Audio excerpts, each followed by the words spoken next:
Hello, my young theologians and philosophers. I'd like to talk to you today about the problem of evil and how this relates to particularly the Christian beliefs paper that you do, although it also has its own very big section in the existence of God unit that we cover in the thematic paper.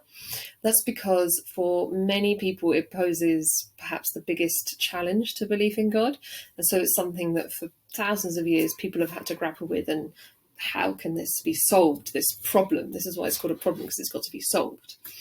So really, you can use it for existence of God, but also for Christian beliefs and Muslim beliefs as well. And you'll see why in a second. Because if in Christianity and in Islam as well, God is said to be omnibenevolent, all-loving and omnipotent, and along with all the other omnis, if God is said to have these qualities, all-loving and all-powerful, why do people suffer? Because it doesn't seem very loving to allow people to suffer. It doesn't seem very powerful if God is not able to stop it. So this is called the inconsistent triad. That it can't work. The triangle doesn't fit together because there is suffering. Remember, evil is like another word for suffering that's used, the problem of suffering in the world, basically. So if that exists, then God either doesn't want to stop it or doesn't have the power to stop it. So the triangle doesn't work. It logically doesn't work. There's too much suffering for these sides to stay there. Well, obviously that doesn't stop Christians and Muslims believing in God, because Christians and Muslims have grappled with this for a long, long time and come up with solutions to this or answers to this. I'm going to talk to you about some of the Christian ones. So the answers or the solutions to the problem of evil are called theodicies. So theodicies are ways that people have tried to solve them, different ways. So one big one is free will. We have to have free will. We have to be able to make bad choices. We have to be able to cause harm, to be able to freely choose to do the right thing.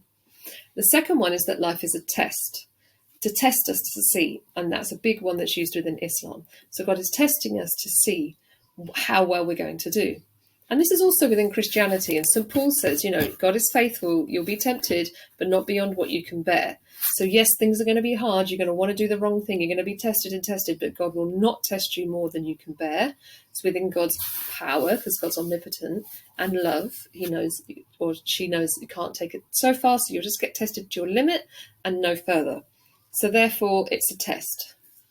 But then also something mentioned on the spec, and a really important person to use for this is Job. Well, it's written Job, so you might remember it as that. And he's Ayub in Islam, and it's the same story in both, and he's in Judaism as a prophet. He's worshipping God in a wonderful way, and the angels are talking about how wonderful he is. And Shaitan, says, well, he's only doing that because he has everything. Of course he's going to worship you. Of course he's going to be grateful. You give him everything he wants. And then, so God says, and again, this is in God's power and love, I will allow you, Satan, to tempt and test Job, and then see what he does. So again, we have here, look, it's part of God's plan. All the testing and all the suffering we have is part of God's plan. It's not beyond God. God is allowing this to happen. God is allowing Satan to tempt us and test us to see how strong our faith is. And Job kind of passes the test. And at the end, he says, look, the Lord gave and the Lord take away.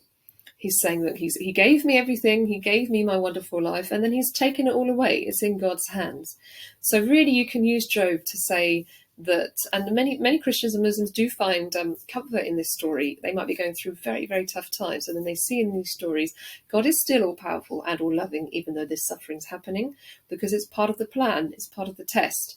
And perhaps you'll get repaid over and over and over, even more than you'd ever imagined. Or perhaps in the afterlife, you will receive many more things than the suffering you have here. And perhaps you will learn a great deal from the suffering that you're going through. So the problem is, how can there be suffering if God is all loving and all powerful? And the solutions are called theodicies. Life is a test, but also you can use Job or Ayub as someone who was tested. God allowed Satan to test Job to see how his faith was, and he passed the test.